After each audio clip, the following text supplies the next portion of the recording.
Sitting at home in your pajamas and relaxing, but at the same time indulging in some retail therapy? This is what online shopping has allowed us to do. It gives us the opportunity to shop at home, on the go, and really anywhere we choose. These same online players have decided to add a new element to their online business, which is really a physical brick-and-mortar store. It may be in the form of a pop-up, an experiential store, a pick-up point, or just good old regular retail. But it does provide the store with a physical offline presence.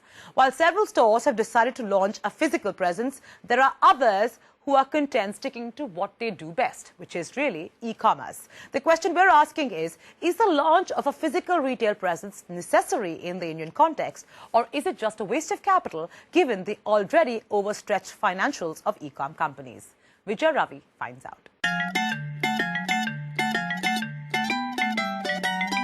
E-commerce seems to have unlocked multiple tabs, crafting newer dimensions to the window shopping jargon.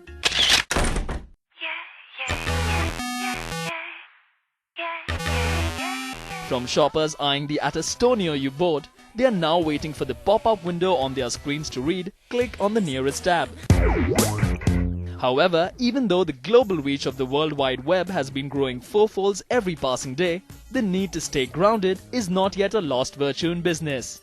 The click may have managed to break the clutter, but staying traditionally rooted seems to be back in vogue. No wonder some of the top names in e-commerce have decided to take the omni-channel route to seize the #1 position in the minds of the consumers. Here's a closer look at the online portals that you can now cite off the web.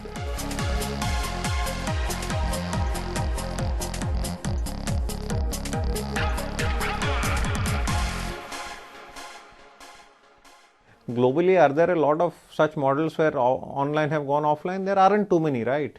So my question is, if globally it works everywhere, why do you have to do it differently in India? I don't know.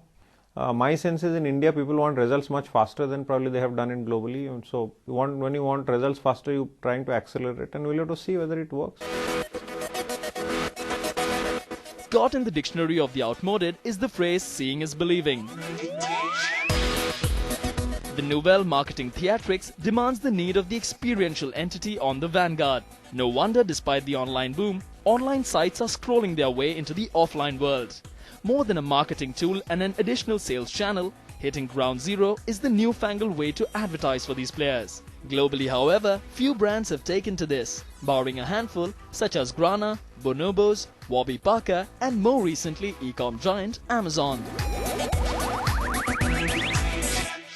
We were getting a lot of customer feedback where our customers were saying that, given we're a fashion brand, they really wanted to have a touch point as well where they could go and try out some of the clothes and then, buy at the store or buy online eventually. We've realized that most of our customers, when it came to buying lingerie, required specialized consulting with respect to fit. That is where we started thinking about, can we open out studios where a customer can walk in and get herself fitted in terms of the right lingerie for her body shape, for the size, the fabric, etc., the cut and design.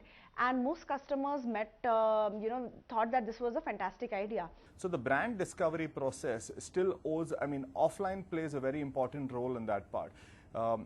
The online part of it really is more of a transaction point many times, and I don't think today with bandwidth speed and where technology is, it's evolved enough to say that just being purely online you can provide every kind of brand experience on that. It might happen in the future, but as on today it's not ready for it. Adapting to a more dynamic retail system to stay on the apex of the retail chain is the tactical plunge that most e-commerce names are sweating it out for. With an underlying plan to make online and offline a more cohesive experience, the question still remains, does it fit the bill? Aiming for maximum hits on the web world to having maximum footfalls hitting the offline store isn't quite two sides of the same coin. While e-commerce players have been riding on the perks of lower cost of operation, getting down to business means greater cost implications considering the soaring real estate prices. So the foreword to the new chapter ought to begin with a daunting question. Is there a transactional justification to this experiential endeavor? Just putting a comparison of a studio with, let's say, an offline hoarding. If you look at hoardings in large cities and in prominent spaces, the hoardings would cost you anywhere between 5 to 10 lakh rupees a month, right? And in my studios, the goal is, we don't kind of end up spending more than that, right? Typically, it would, overall fully loaded cost would be between, I think 7 to 10 lakh rupees a month. Playing on a new turf seems to have even the finest of players anxious for the ace. And in this case, flipping back to offline from the new age online trend may not result in the best scorecard. While a group of distinguished e-commerce players believe that augmenting into the offline space would generate improved brand equity, some are of the opposite opinion. The ones who have chosen to stay put in the virtual frame still believe online marketing and digital strategies will ensure greater visibility levels coupled with cost efficiencies. So with growing consumer acceptance towards online shopping in India, should one stick to their core competency or get on-field to grab more attention? There's no end to this debate. I mean, everyone can't do everything and people should specialize in their businesses. And I think, especially in the Indian e-commerce sector, there is a lot of panic because they're not getting numbers that they want. They're getting their GMVs, which make no sense. Their losses are just growing. And the VCs or the private equity funds which have funded them are saying, we're going to pull the trigger, we're going to pull the trigger. So people are trying all kinds of crazy things. The reason one would do offline is for, let's say, building trust or to give touch and feel experience to the customer. On the trust question, we are pretty clear that, real consumer trust is built on the basis of fantastic product and great customer word of mouth. So actually building physical stores is not necessarily an outcome which leads to great customer trust. Trial is better than visualization. Such would be the crux that specialized e-commerce verticals would pillar their decision to go offline with. With more currency on the splurge spectrum, greater is the need for physical presence. Categories like jewelry, lingerie and furniture attribute their experiential setups with the aim to drive greater consumer experience coupled with a quality audit, guaranteeing value for big money. That being said, some clothing and apparel e-commerce brands that are off the big money radar too have decided to tag team with their offline offerings to steer greater sales.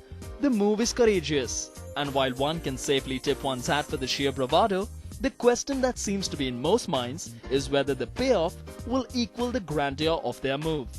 Opening an offline store was primarily about visibility and brand building.